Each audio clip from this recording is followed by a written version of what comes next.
আসসালামু আলাইকুম। প্লিজ হসপিটালে পড়ে গেলে অতিরিক্ত ছুটিও আশা করতে পারি না।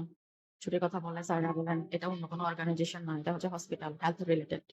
তো ছুটি ছাড়া যাওয়ার আগে অনেক কিছু চিন্তা করে, অনেক প্ল্যান করে তারপরে গিয়ে ছুটি নিতে হয়। আরেকজনকে রিপ্লেসমেন্ট দিয়ে।